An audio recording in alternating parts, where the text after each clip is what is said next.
Welcome back to the Financial Shepherd podcast. My name is Joshua Casey Garland, certified financial planning professional, founder, and CEO of Shepherd Wealth Management. Very excited to be back in home studios here today. As we got a lot to talk about, certainly a busy week of activity in the markets here with the busiest week of earnings season thus far. We have a Super Bowl that's coming around the corner here this weekend, which I don't think too many people here in Cincinnati give a damn about other than the commercials themselves. So I will be, talking trash and watching those commercials with some neighbors, having some fun. Hopefully, everybody else is as well. Welcome back. If you are a subscriber to the show, thank you for your viewership. Thanks for coming back. Please like, share, and subscribe this program to your closest family, friends, relatives, really anybody that gives a damn about making some money. And that's what we're here to actually help people with. And we do that in a very unique way, looking at the market through this lens of history. We got a lot to talk about today, and we've got a lot of different topics I think we're going to cover. So it's going to be a great show, and looking forward to it, Ez. But any Super Bowl plans or any favorite traditions you have for Super Bowl weekend, or is it just finding out what the funniest and favorite commercials are going to be? Yeah, definitely. It's the only time of the year I look forward to any kind of ad. Just that's it. But like a lot of Americans, I just plan on overindulging in taco dip and Yeah, Coke Zero, that's right. and that's probably it. I mean, I think I'll probably have it on the background and just do some my own things. I don't know about you, but I like having sports on in the background with the sound off just as much as I like paying attention to them. Like I get out stuff I'm into hobby wise, or just like I think the general audience knows that I have another career outside this podcast as an artist. I like to be in the studio working, and it's really fun for me to have that kind of ambient back noise being a sports channel. So I may do something like that. But right now I'm Absolutely. in Nashville with my sister and her boyfriend, so I'm sure that we'll have some family time for a little bit of that show. Like I said, taco dip is a must for me. I'm looking forward Yeah. to it. And thank God from an economic standpoint, bringing it back here to what the show's kind of talking about here. The guac, the salsa, the tomatoes, and the beer not going to be any more expensive, at least not right now. So you're welcome, America, for not having to pay anymore for those those Super Bowl favorites. So I know that I'm going to be enjoying chips, dip, guac, um, some cervezas, Yeah, and get we'll it see while how. you can for sure. This is the last overindulgence. No, we'll see. We'll see. But yeah, that's going to be actually topic of today is a little bit all over the place. So I want to get to the Fed meeting that happened last week. That was I called that one. I couldn't have called that one any better. So I have some things I want to get off my chest there real quick. We got some crazy headlines here. Obviously, this is some fast and furious things coming out of Washington. I think however people fall politically, that's not the point of this show. Our job is to look at it through the lens of how are we going to help clients make money without taking on unnecessary risk. And you're getting a lot of different views, right? A lot of different opinions. They're just flying out of everywhere, media, newspapers, podcasts, you name it. So you're just getting a lot of information, and I want to kind of summarize some of that information and give some thoughts on it. Because really the main driver of the success of Shepherd Wealth Management, as well as the success of this particular podcast that we've been doing for over 3.5 years now, very successfully. Our firm is managing more than $120 million of assets for clients across 15 different states in the United States. We can work with anybody in the United States.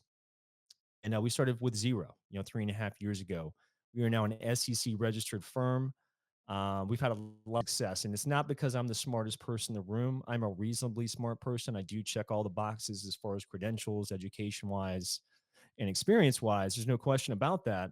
But the reason why we've had the success we've had both with customers, the firm, as well as this show is because we look at the market through the lens of history. In other words, we're trying to understand how other human beings, and by the way, human beings make up the stock market, by the way, if we understand how human beings have behaved under very similar circumstances, meaning historical precedents. So, whatever the news is showing you as a headline risk, something to pay attention to be excited about or fearful about, is usually what you get.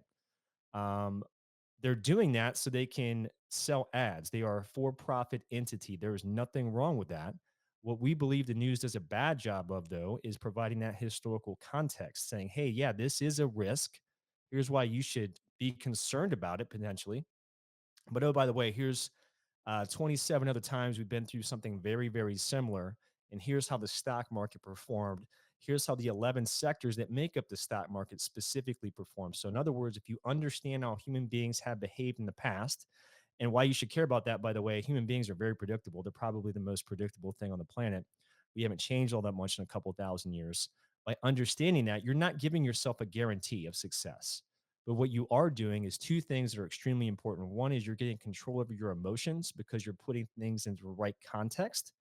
And Warren Buffett said very famously the number one reason individual investors do not achieve the results they're looking for consistently is because they have no control over their emotions, in other words, temperament. And once you get control over those emotions by understanding things in the right perspective historically, now you understand the risk and reward of every decision that you make, and you're thinking with clear thoughts. Now that you have that emotion under control and the right perspective in play, you truly understand the risk reward. Now you can dial that up or back, depending on the goals that you have for yourself and your accounts. Do here we provide the historical context, not just an opinion, and that's led to massive success, not just for us, but the customers that we serve. So we'll continue to do that. And like I said, like, share, subscribe this show. If you've been enjoying it, we'd love to hear from you. How we can make this show better. And I certainly think others would benefit from it. But now it's time to get into some topics here today. So we had a Federal Reserve meeting last week. And the reason why I'm starting with this, the prior podcast was before the last Fed meeting. Okay. And what I had said is the Fed really dropped the ball for not just the market and market participants. Excuse me.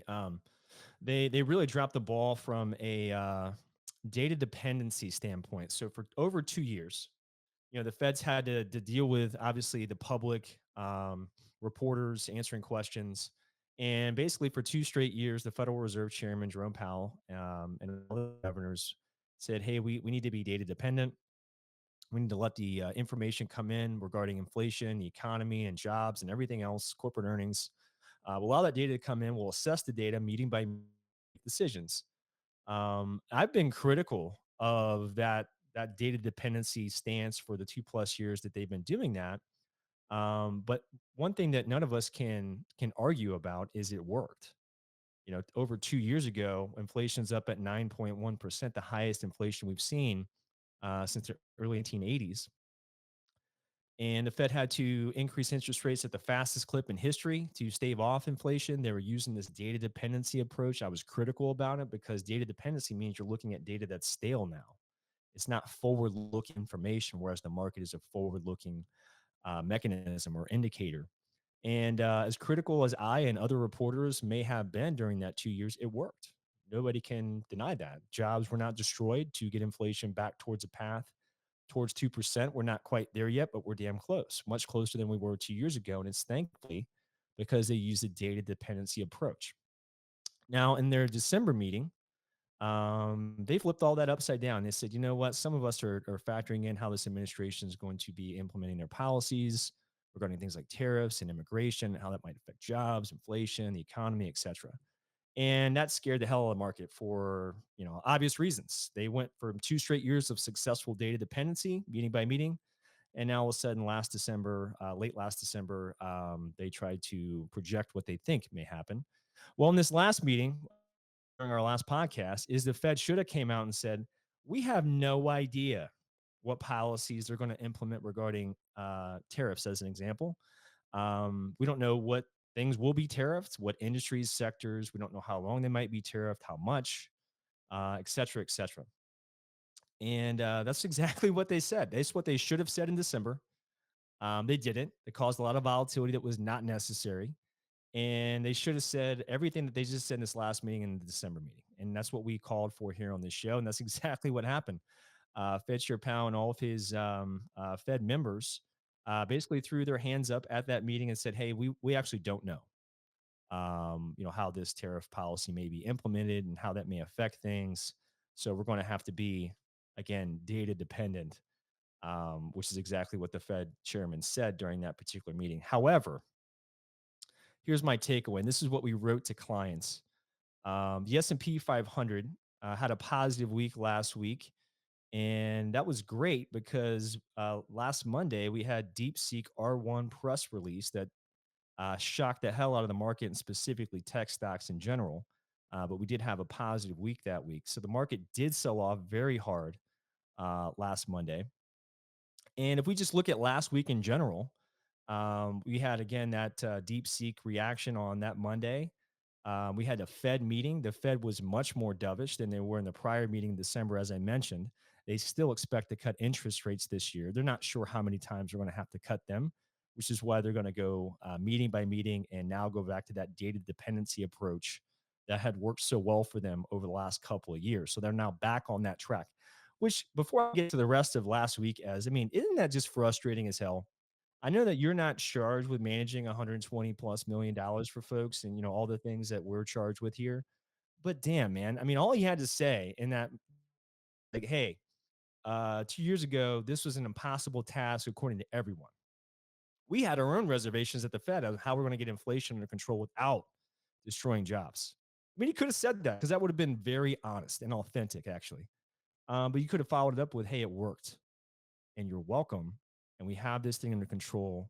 We'll see how these new policies will affect the economy, and we'll react accordingly. Our job is to maximize employment and provide stable prices for the American people. That's what we're here to do. Looking forward to answering questions. I mean, that would have been it, man.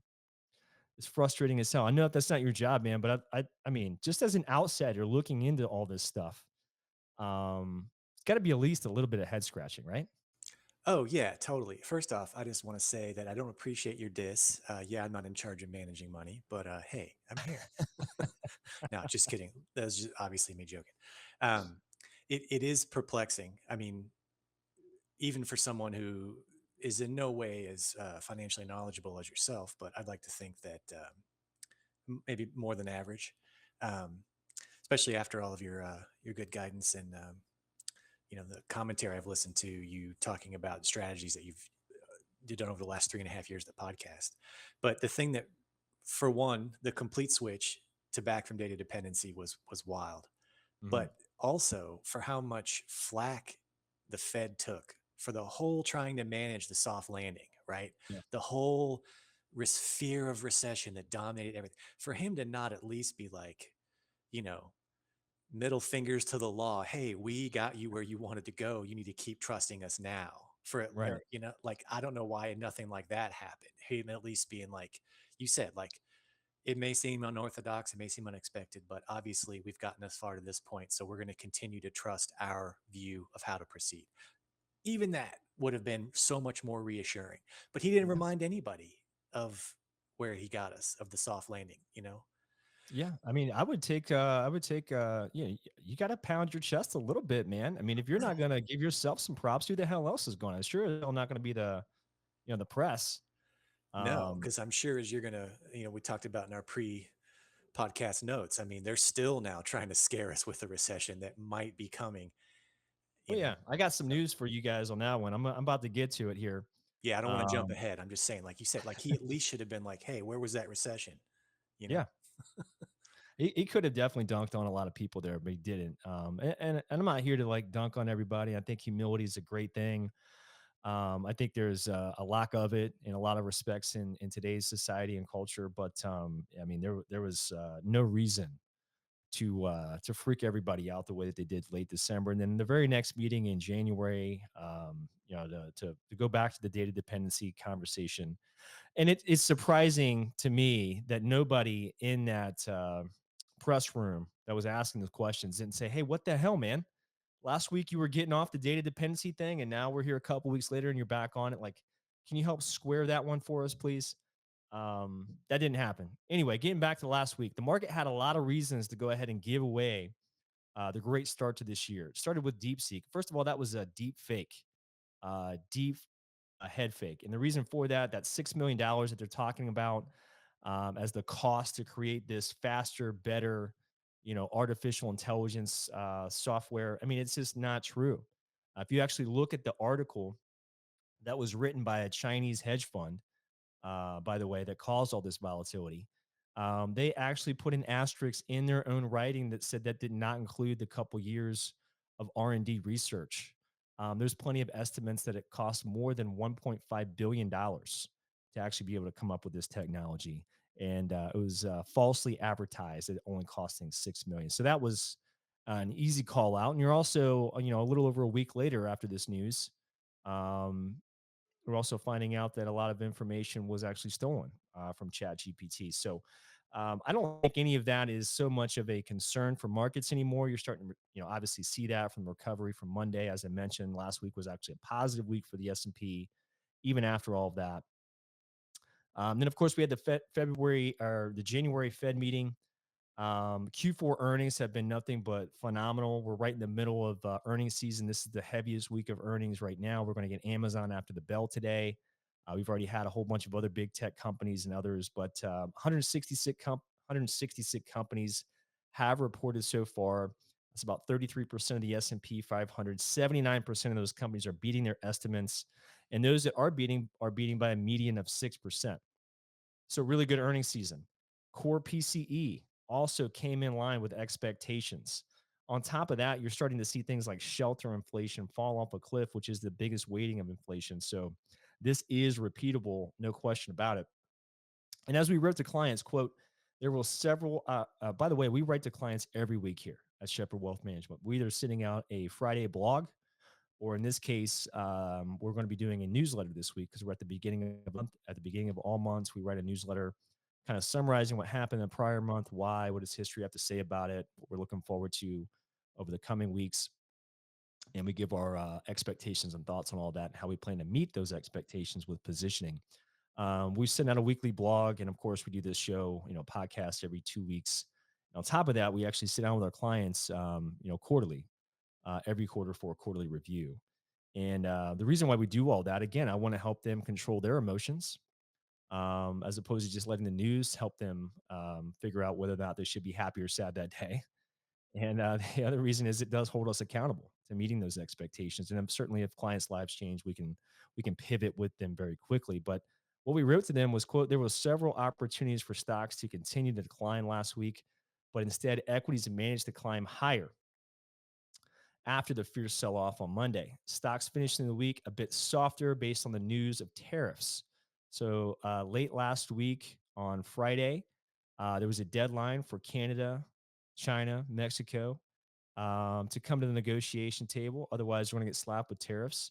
China was the only one that did get the tariffs imposed on them. Mexico and Canada decided to come to the table, and they had those tariffs paused at least for the next 30 days. We'll see what happens after that. But from a historical perspective, right, I don't know what's going to happen at the end of the 30 days. I also don't know when and if other tariffs may be imposed on other countries or for how long.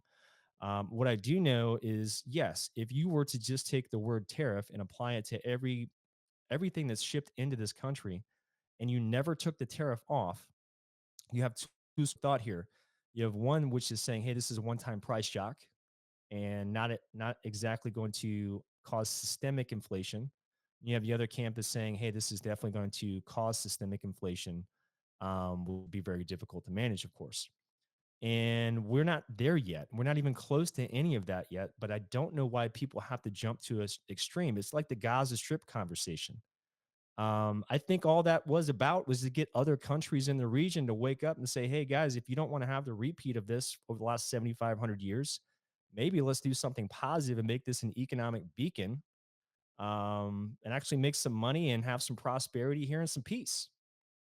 That doesn't mean the US is going to walk in there and take it, but there's certainly some folks that are in the media saying, yeah, this is already a plan that's on pen to paper. We're sending, boats with excavators and everything else. It's not true, right? These are just this is an administration that's throwing out ideas that are outside the box, outside of normal convention, and the media outlet is taking a lot of this information and just throwing it in everybody's face, saying that all these terrible things are going to happen.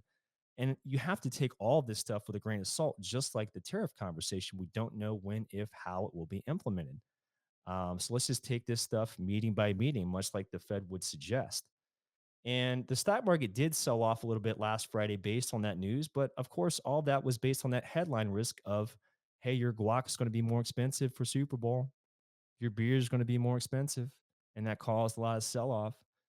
All I'm simply saying is, I'm not saying any of that stuff wouldn't cause inflation or wouldn't have an impact on prices or the economy or jobs, even. But what I am saying here is, why don't we just take a big chill pill, go ahead and open up that beer, eat some of your guac, and chill out this Super Bowl Sunday and take all this with a little bit of a grain of salt because we don't actually know when and if any of these things will actually happen or how they might impact things. Now, what I do know is the pre Fed meeting, the odds of a rate hike in 2025 were as high as 29%. Post Fed meeting, those odds dropped to 14%. They got cut in half. Now, to us at Shepherd Wealth Management, the odds of a rate hike in 2025 are still way too high. We think the probability of a rate hike should be zero for 2025. However, that 14% probability does reflect the hawkish tilt of financial markets. You're seeing that many still expect inflation to make a resurgence. I don't know how you can come up with that at all.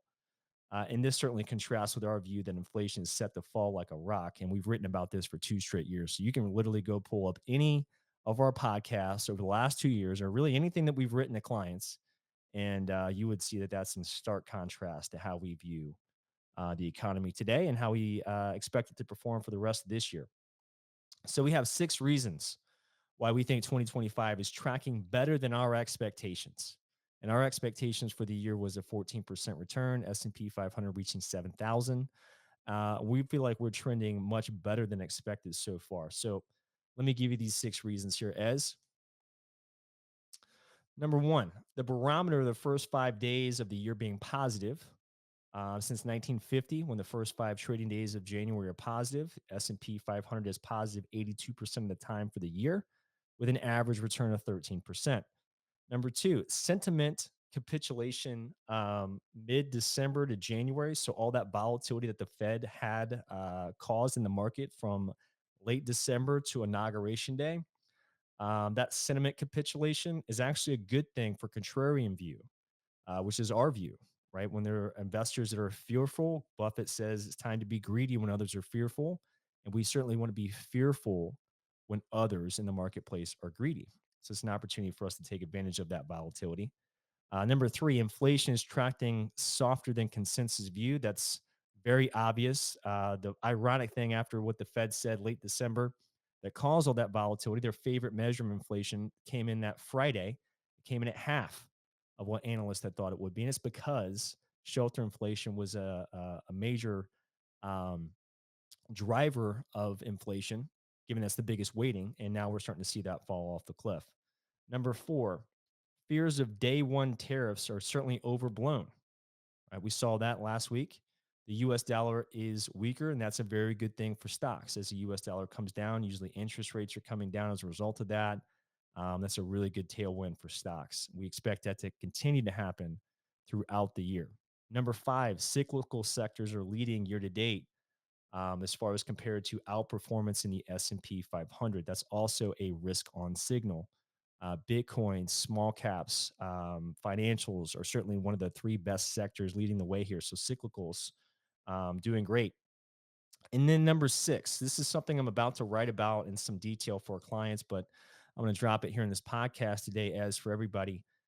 So we talked about the barometer the first 5 days. Well, we're done with January now. We're in early part of February here at 2025. And when January is positive for the whole month, which it was, here's what the history of that is. So when we're coming out of a year where the market's better than 10% like last year, and January is positive, the S&P since 1950 on average is positive 89% of the time under those historical precedents, I should say.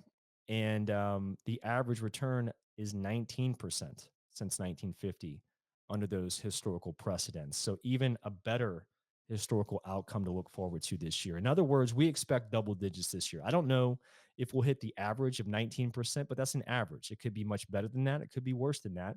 But it should be an overall really, really good year. So I just gave you all that, right? Now, I am a consumer of data. We get data here that we pay for from all kinds of places. One of those places is Barron's. Okay, I'm holding it up here. This is an actual paper.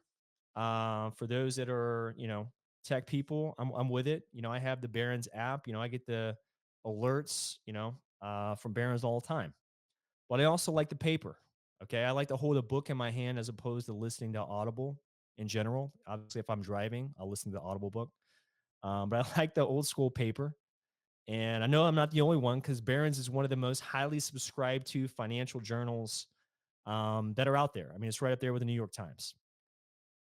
Now, you might get your information from other places, and that's totally cool. No judgment there. This is just a very well known publication relative to stock market and finance and business. Now, this is page 6 of this week's Barron's Journal, February 3rd, 2025. So on page 6, I say page 6 because the first few pages are like the index of, hey, well, here's what's in here. Here's what you want to pay attention to this week. But on page 6, February 3rd, 2025, the headline of this article is this quote, "The recession that never was could be coming this year." So that first part there, the recession that never was, that's the stuff that I talked about from 2 years ago when everybody said, hey, inflation's out of control. The Fed's going to have to break the economy. They're going to have to break jobs in order to get inflation back under control. And that's going to cause a recession. That for sure would, right? Well, that didn't happen, right? All the things that happened over the last 2 years did not cause a recession. Matter of fact, the recession was in 2022. We just never officially called it that. Even though we did have all the textbook definitions, the reason why we did not call recession in 2022 is because the job market never got destroyed. Our unemployment rate was right at about 4% or less. Even though the stock market was down over 20%, we had 2 back-to-back negative quarters of GDP, which is the definition of recession. Couldn't call it that when unemployment rate's about 4%. So the headline is accurate. The recession that never was, that's what they're referring to. But he's also saying that this could be this year. The recession, in other words, could happen in 2025. Now, the author of this article, Andy Serwer, I don't know this gentleman. He looks like he's had a very long career as a journalist, as an editor, worked Yahoo Finance between 2015 to 2021, kind of like at the tail end of Yahoo Finance. Um, so yeah, I'm not sure why we should care about this guy's particular opinion. But this is a damn job. So we're going to read it and I'm going to point a couple things out to you here. So this is what I'm talking about. Consumers or investors, I should say, around the United States, most of them don't have my job. Most of them are not charged with managing money for others. Most of them are just trying to figure out how to get through that week with kids, with bills, and maybe the future of saving for retirement or a vacation or whatever might come and filter in the back of their mind.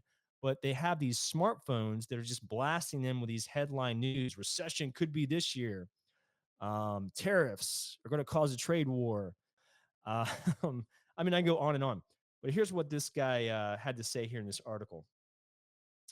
Um, Quote, "In fact, at this moment of general economic expectations, and yes, much of it, as per usual, is the USA is warranted, there are still all manner of nagging worries, any one of which could explode into fury." And quote, "There are always unknown risk.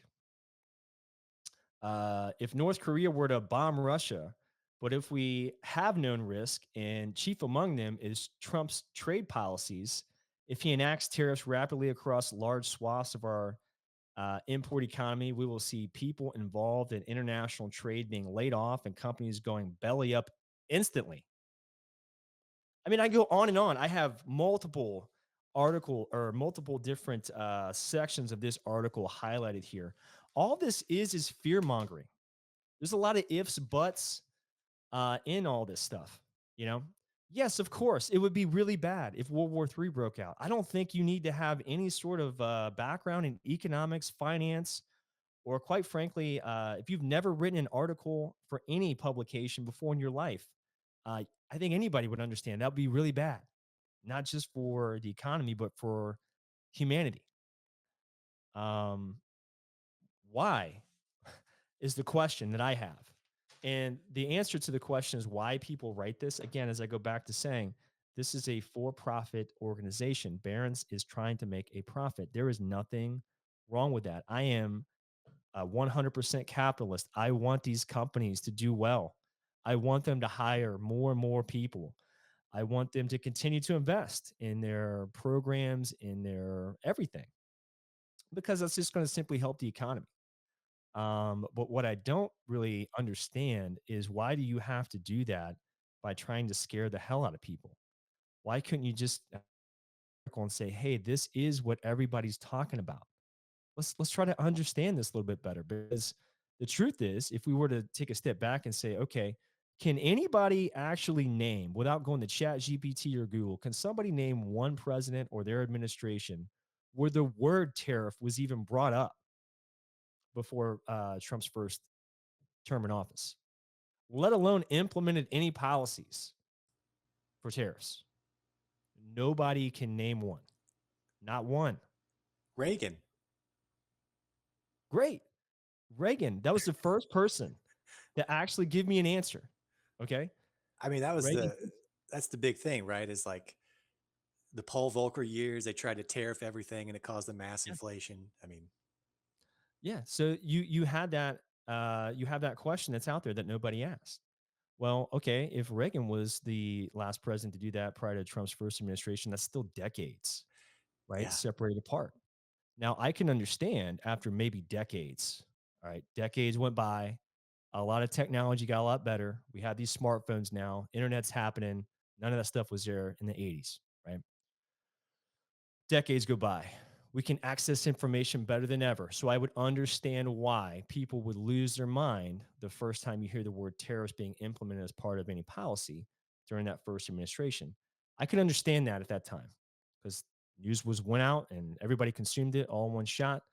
It was way different than anybody ever thought of before.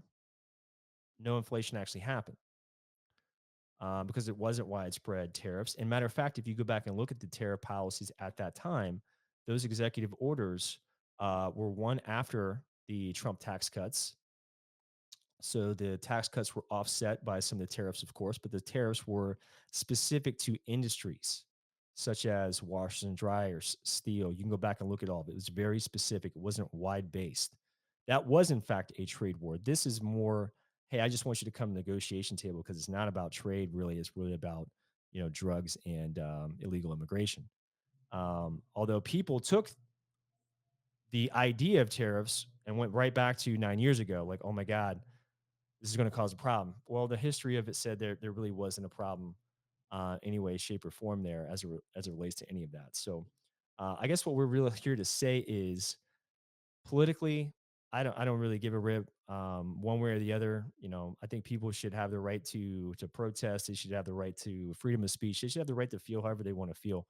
But really, what we're here to help everybody understand is what the historical precedent is, and the historical precedent is this is all for the benefit of not just Americans, in our view, who wouldn't want to have safer streets, less regulation, less taxes. But I look at this from a business perspective. Where's the downside for any corporation? If you're for profit, I'm having a hard time seeing where the downside is. And more importantly, I think everybody should just allow the information, much like the Fed just said, to come out, play itself out. And if there's positive things that come about that, great, let's benefit from that. If there's negative things from that, then as all investors know, you have to be ready to pivot. So the word for 2025, if you're investing, should be nimble. You should be nimble in the sense that participate in this growth while it's available. It's not certainly going to be here forever. I just gave you the history of it. Looks good to me from every angle. both on the job side, the inflation side falling off a cliff that's going to force the Fed to cut rates more often than I think they're actually saying.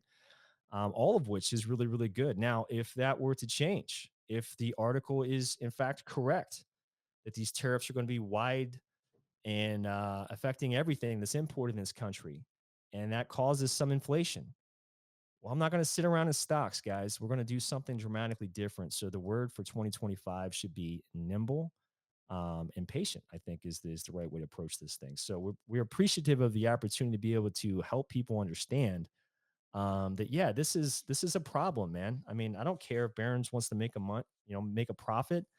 I would appreciate it if they did it a different way, as opposed to trying to scare the hell out of people with that kind of article, because there's nothing in there that's fact based whatsoever. It's if this happens or that happens, then this is going to be the effect of that, and that's going to cause problem on Wall Street. Well, you're probably right if those things do happen, but I can't live in a world and manage other people's assets on ifs, buts, and candies and nuts. You know what I'm saying? We're going to let things play itself out, and we'll make decisions accordingly. So that's everything that we had here today, Ez. I think for the viewers.